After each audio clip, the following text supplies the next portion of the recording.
Standard of California, on behalf of independent Chevron gas stations and Standard stations throughout the West, invites you to Let George Do It. The Corpse That Took a Powder, another adventure of George Valentine. Personal notice. Danger is my stock and trade. If life's tossing curves you can't handle, you got a job for me, George Valentine. Write full details.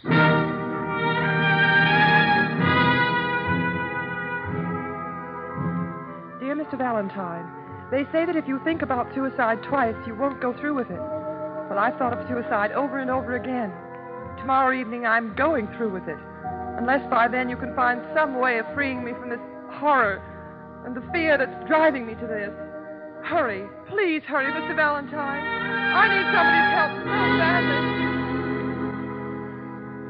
I need somebody's help so badly. I'm desperate. And it's signed Marsha Palmer, Afton Apartments 4A. All right, Brooksy, we'd better get on our bicycles. Wait a minute, George. Huh? Well, don't you think this note sounds, well, a little hysterical? Offbeat? Yeah, that's what I meant. Come to think of it, let's change that to motorcycles. Well, I meant something else. Why don't we telephone the Afton Apartments? Tell the young lady just to stay put till we get over there. Angel, too much of a chance. Suppose we aren't persuasive enough. It might rush things along. Well, still, It may not be easy to explain a great horror of fear in so many words on the phone. Yeah, well, maybe you're right. So come on, Brooksy. There's only one way to tell.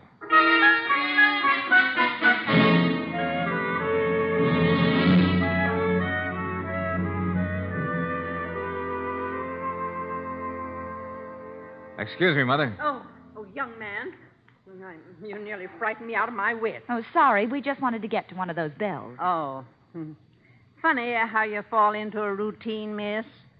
First, I shine up the mailboxes in the vestibule. Then I work on the brass around the buzzer. Yeah, well, that's a very nice system, but... A little intelligence doesn't hurt, even if you're only a scrub woman. Oh, no truer words were ever spoken. What was that apartment number again, George? Of course, I haven't always done this kind of work. I wouldn't be doing it now if I weren't at liberty. But when you've got a job to do, you do it the best you know how. Yeah, you're so right, Mother. But how about letting us at Marsha Palmer's bell? Miss Palmer? That's what the gentleman said. Yeah, I've been worried about that girl the last few days. Worried? Why? Oh, you know how it is with people's appearances. You can always tell. She's afraid of something. Yes, sir, afraid. Uh-huh. Well, we'll try to take care of that. Which one of these bells do we ring? Oh, you don't have to press the bell. Just take the elevator up. It's self-service. It's the third floor, 3A. I know she'll be glad to see friends, the poor soul. 3A. Hey, are you sure it's 3A? Young man, I haven't worked here for a long time, I have. I should know where the tenants live. Of course, I'm only a scrub woman. All right, Mom, all right, sorry. 3A it is. What's the matter, George? Nothing. I just think more than ever we ought to hurry. Maybe Miss Palmer has thought of suicide once too often.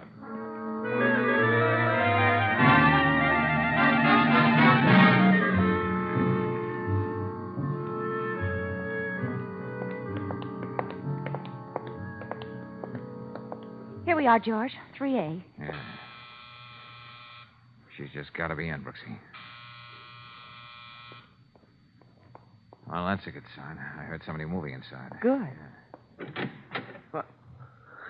Hello. Oh. Miss Palmer at home? I haven't the slightest idea. What? Well, I've been trying to work up enough nerve to find out that very thing for myself. Well, you certainly should be in a position to know. This is her apartment, isn't it? Huh? Look, did I meet you people somewhere with Marsha? Here at my place at a party, perhaps? Hey, now, wait a minute. Is this your place? Well, that's what the lease says. The name is Glenn Stratton. I'm a commercial artist when I work. Well, where does Marsha Palmer live? Right over my head, just like an angel. Apartment 4A. Sorry. It seems we got the wrong information. Hey, there's nothing wrong, is there? I've been worried about Marsha lately. She hasn't seemed herself. Yeah, I know. Afraid of something. That's exactly it. Come on, let's get upstairs, Brooksy. Oh, if you see her, old man, would you tell her that her persistent suitor would love to have dinner with her? The charge will be $1 for 10 words, Mr. Stratton. All right. Come on, honey. No use waiting for the elevator. Mr. Stratton is quite a boy. Any minute you expect him to step back into Esquire. Yeah, that's right. I wonder why Mother down in the vestibule gave us a bum steer about the apartment number. If anybody, she should know where people live in this place. Well, let's be charitable and say she's slightly pixelated. This must be it. Here, Angel.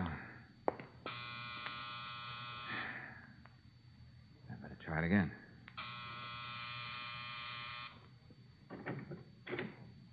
Obviously, Marsha hasn't any fear of the outside world. The door's open.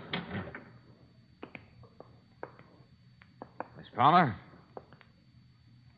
Let's try the living room. Oh, Did you say living room, Brooksy? she's... Yeah, that stuff all over the front of her is in red ink. Oh, George, maybe we better... Brooksy, don't touch. But this is a deal for the police. Anyway, she was considerate enough to leave a note right here by the gun. Oh. What does it say? Please forgive me. I hope this doesn't hurt anybody too much. But I really can't go on any longer. Marsha. Oh, maybe if we'd come sooner. She must have a telephone somewhere around here. Usually they belong on desks. Oh, maybe it's in the bedroom. Oh, if we only knew what she meant by the fear that was driving her to this. There's a lot of things we don't know about Marsha Palmer. There's the phone on the bed table. Oh, you're good. I don't know how I'm going to explain this to Lieutenant Riley.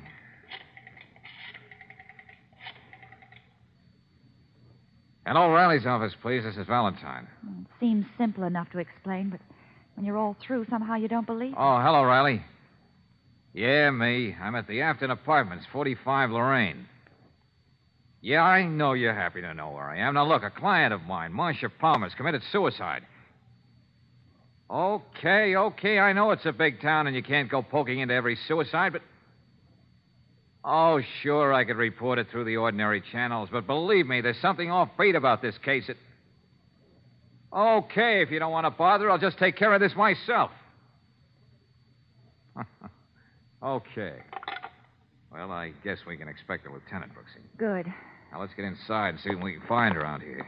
Oh, I don't think I'd like to look at her again if I can help it. Just take it easy, Brooksy. I don't think you're going to have to look at her. What do you mean? She isn't there. But that's impossible. I know. She couldn't have just walked out of here. And the note's gone. Oh, Riley's going to love this. Well, anyway, the gun is still here. There's something I'd like to know right now, Brooksy. What do you mean, George? Do I or don't I have a client? Well... And if I do, where is she? Dead or alive?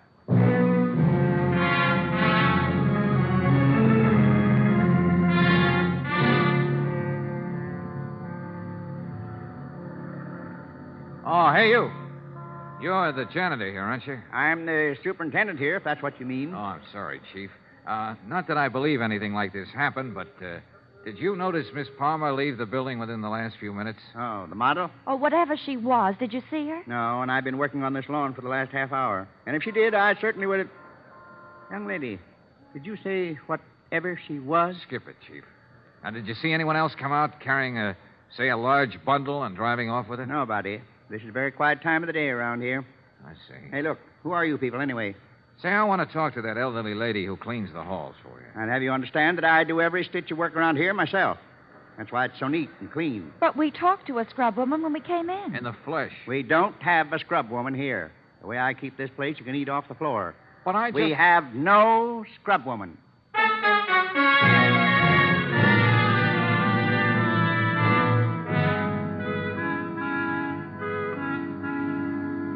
Valentine, aside from being a cop, I'm trying to be a logical, understanding man.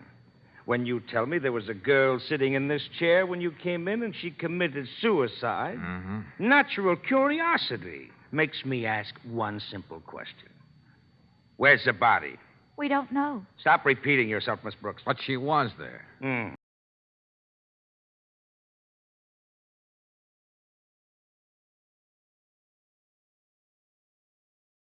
Happens every day. Well, it happened today. Well, what about this letter she sent me, Lieutenant? And there's the gun, still on the desk. Valentine, half the people who write you should be rounded up with a butterfly net. The gun, Lieutenant? Yes, we'll look at that right now. Careful, like, so we won't destroy the all-important fingerprints in this amazing case.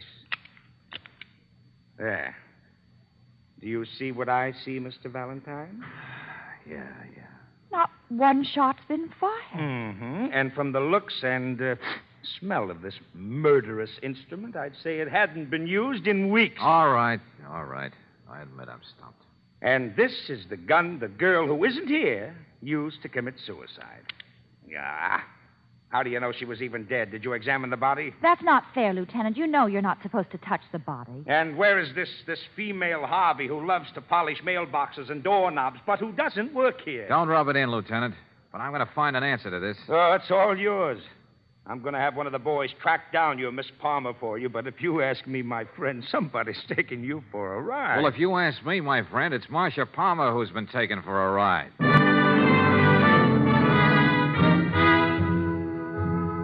And now back to tonight's adventure of George Valentine. Well, a young model threatens suicide, so you darn quick get over to her apartment. But she's already dead. You go into the bedroom to call Lieutenant Riley on the phone, but when you come back, the body isn't there at the desk anymore. All of which makes no sense at all. But if you're like George Valentine, you find yourself face to face with, of all things, a theatrical agent. No, Max. None of the ladies in these pictures is the one I'm looking for. Ah, what are you saying, Georgie? Every one of these ladies spent the better part of their lives scrubbing floors in front of audiences. Yeah, I'll take your word for it. But Edna Tremaine. Look at her there. In one place, she spent 2 full acts on her knees scrubbing floors to send her son through medical school. Uh-huh. And then, in the third act, when he's the president of the same medical school, he passes her in the corridor. You don't even recognize it. Pathetic, ain't it? Yeah, I'm all choked up, Max. But will you listen to me? Wasn't I all the time? No, I told you I feel pretty sure that someone hired a woman and a darn good actress to play the part of a phony scrub woman at the Afton Apartments today. How can you be so sure she was an actress, Georgie? A phrase she used, Max. She said she only worked there because she was at liberty. Now, that's a theatrical term. You know that. At liberty? Oh, I hate those words. The more I hear them, the more money I don't make. Come on. Think hard, Max. I described it to you. She has a thin, hatchet-like face with eyes that tried to smile at you, but you couldn't quite believe it. Wait a minute, Georgie. I got a few more pictures. People I ain't used for years. I'll let you see them. Hold it till I call my secretary. Who am I kidding? I ain't got a secretary. Oh, same old Max. Hey, there's room for $10 on the expense account if you can be of help. Must be down here in this drawer. Here, take a look, Georgie. Okay, all right. No. That one it wouldn't be. Very versatile. Well, it's strictly burlesque. Hey, wait a minute. Who's this? You recognize her? She's the one, all right. What's her name? Where does she live? I'll get you that information in a minute, sir. I'll just get my secretary. Max? Yeah. Who am I kidding? Oh, I used to have a secretary. Anyway, on the back of it says her name is Amy Randall. Address? Hotel Raleigh, character parts, all dialects, glad to audition, age over 21. They all say that. Okay, thanks, Max. I think I found just what I want.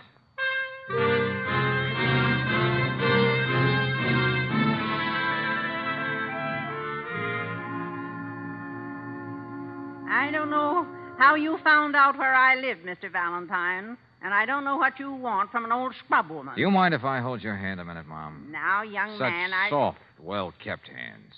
Not the hands of a scrub woman. Huh? Come on, Amy. Give it to me straight. I know all about you. You're an actress. Oh.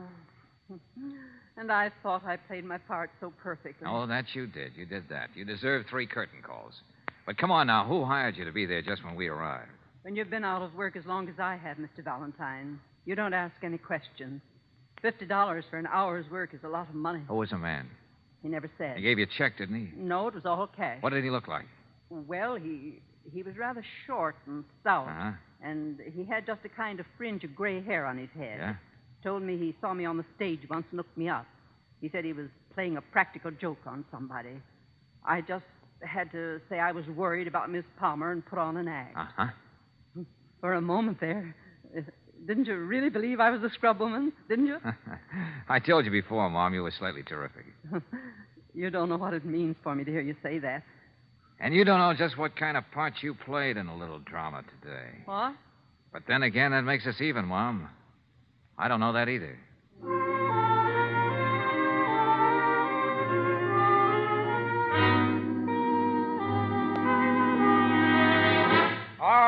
All right. If that's the way it has to be, the 3 of us will sit down here in the lobby until Miss Palmer gets home tonight. I don't know why you're here at all, Lieutenant Riley. I thought you were convinced that this was all a weird joke and somebody was taking George for a ride. Well, Practically your own words, Lieutenant. Valentine, I can handle you alone. And, Miss Brooks, I don't have too much trouble with you either. But when both of you gang up on me like this, Yes? Well, the truth is we haven't been able to find the Palmer dame all afternoon. And I just didn't put one man on the job, but 6. I covered all the places she usually hangs around, too, and nobody's seen her. If you just stop blustering and pouting, Lieutenant, I'd like to say thanks for coming back. Yeah? Well, I'm not doing you any favors. Every time you get a case like this, I get a headache. Let's say I'm here just because I can't afford to buy any more aspirin. Well, how do you figure it, Lieutenant?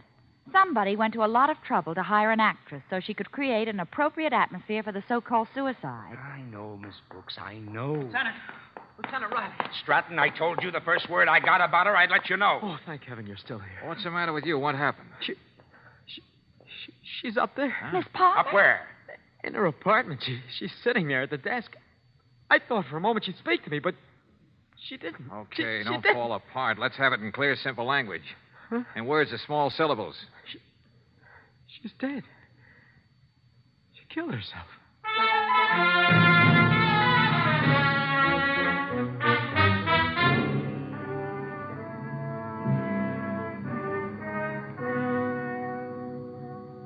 No question about it now. She's good and dead. What were you doing here anyway, Stratton? I thought I heard footsteps, so I came up. You see, we'd had a little argument last night. I just wanted to tell her I was sorry. What kind of an argument? The kind two people have when they love each other. No reason for it, but I don't know, when you want to make up for it, suddenly it's just too late. All right, Stratton. We'll talk about that sometime later on. But why the fake suicide this afternoon? And then to come back here tonight and go through the whole thing for keeps. Hey, this might mean something, Lieutenant. What's that? There's a smear of blood on the light switch over there. Oh, I must have done that. You see, it was dark, and fumbling for the light, I must have touched the desk first. Didn't even notice it because as soon as I saw This gun on the desk, the one Miss Palmer used, have you ever noticed it around here before? Yeah. I told Marsha she was a fool to keep it around, but she had a license for it, and she felt she was safer with it. Any reason why she should write me a letter like this? Go on, Stratton. Take a good look at it. It's Marsha's handwriting, all right. I'm sure of that. I can't understand what she could have meant. Didn't you yourself say she seemed to be afraid of something? I said she looked as though she did, and she really did, but I still don't know what it could have been. Okay, Valentine. I know there might be a lot more to this, but for the time being, I've got to accept the obvious. Obvious, he says. Miss Palmer wrote you a letter threatening suicide. She went through with it. That's all we've got to work on for the time being. Oh, Stratton. Yes, Lieutenant. Be at headquarters at 10 in the morning. We want to get your story down straight. That happens to be a very convenient hour for me, Lieutenant. You see, I'm unemployed. Oh, one more thing, Stratton. Yeah. Marcia was a model. Where did she work? Oh, she modeled clothes for a big firm downtown called the Mode Moderne. Uh-huh. Which brings me to you, Brooksy. Huh? I fail to see the connection. We'll talk about it later. But you also have a date tomorrow morning at 10.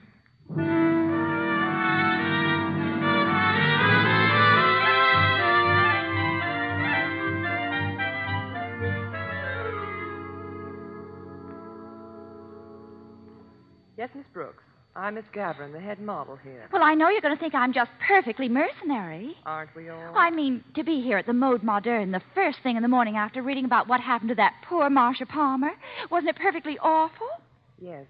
It was quite a shock to all of us here. Well, I thought there might be an opening for me here. After all, I'm a perfect 12, and I've had loads of experience modeling. You can check with Mr. Gillespie at High Style Incorporated or Mr. Farbstein at the... Well, even if Mr. Wyatt were here, he's the head of the firm, you know, I doubt if this would be the right time to talk about taking Marsha's place. I think he was more upset than any of us about what happened. Well, like I said, wasn't it perfectly awful? The paper said there was a note. She was afraid of something. That I don't believe, Miss Brooks. You don't? Marsha and I were quite close. She wasn't afraid of anything. She was always happy and cheerful, especially yesterday when we had lunch together. You don't say. I even asked her what there was to be so happy about. Oh, she said it was a joke, and she'd tell me about it some other time. A joke, huh? Isn't that just perfectly... I know. Awful. Now, if you'd like to leave your name... Well, I would like to talk to Mr. Wyatt. I'm afraid you can't. He won't be in at all today. He's being honored at a luncheon at the Commodore, his club. How perfectly exciting. He even has a picture in the paper. Oh? Here. Oh, my, he looks so friendly and chubby. Marsha and I called Mr. Wyatt Cupid. Oh, but never to his face, if you know what I mean. Shall I tell him that you'll get in touch with him, Miss Brooks? Oh, but definitely.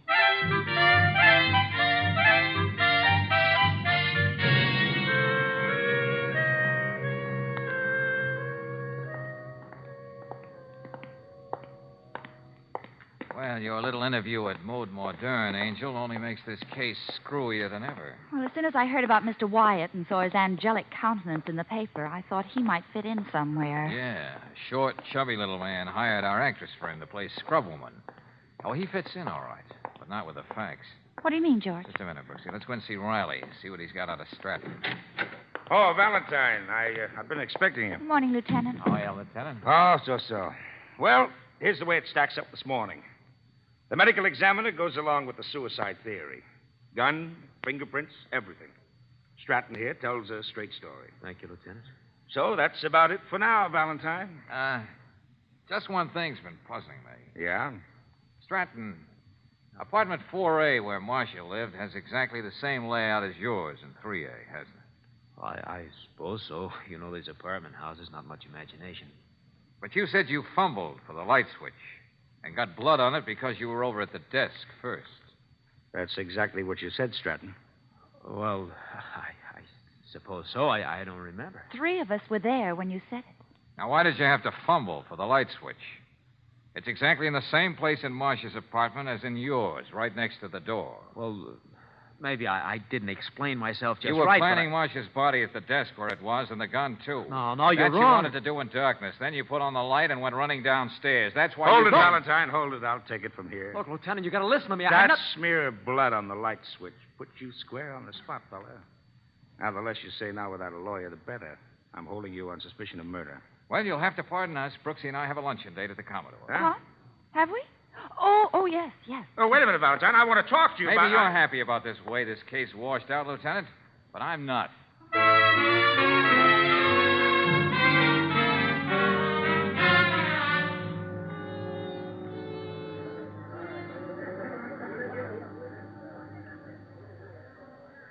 Go on, keep talking, Mr. Wyatt. I don't know what to say.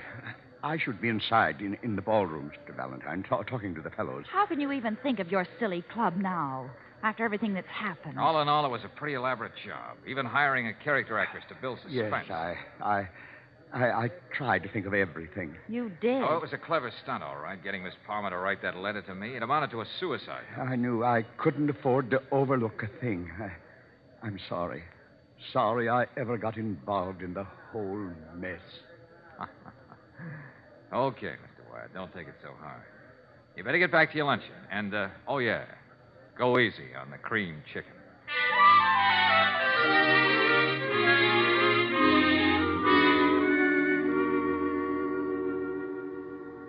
George, I'm still reeling. Yeah, I can see what you mean, all right. Oh, I know children can be children. But a grown man like Mr. Wyatt. Oh, not a mere man, Angel. The new president of the Liars Club, being honored at the Commodore, no less. Fantastic. You see, Brooksy, he had to have the tallest story ever heard for this inaugural. And he probably would have had. I'll say. A suicide that wasn't a suicide. A missing body and all the trimmings. He knows all the names, facts, and answers. But still, there he was, free and unfettered to address all his fellow liars. Boy, can you top that one? Not at the moment. But maybe Marsha wouldn't have been murdered at all if Mr. Wyatt hadn't dreamed up that gag. No, Brooksy, we can be pretty sure she would have. You read Glenn Stratton's confession. He was insanely jealous. He was just waiting for the right opportunity. Thinking back, it makes me shudder, George. To fool us, Marsha went down to Stratton's apartment, probably laughing at the joke. Then he killed her and brought her back upstairs. Yeah. Wyatt must have cooked up the deal with his favorite model down at Stratton's apartment. That's why Wyatt told the phony scrub woman it was 3A. Darling, Riley's never going to forgive you for leaving him up in the air, not knowing whether he had the murderer or not. Yeah, but I had to talk to my client, Brooksy. Client? Well, can you think of anybody else in the case I could pin for a fee? Except the biggest liar in the world? George, I have an idea. Let's present him with a bill that will make even Mr. Wyatt scream, "It's a lie!"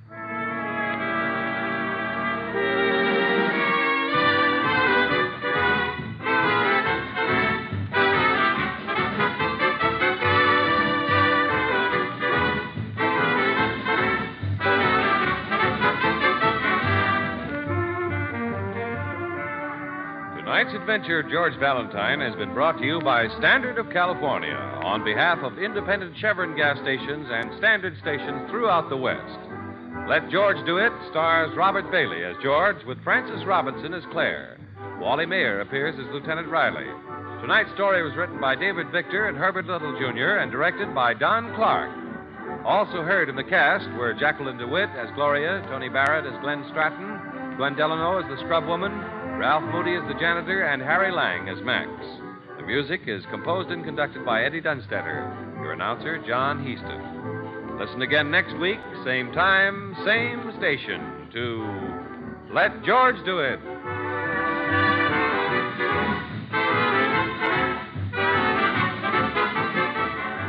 This is the Mutual Don Lee Broadcasting System.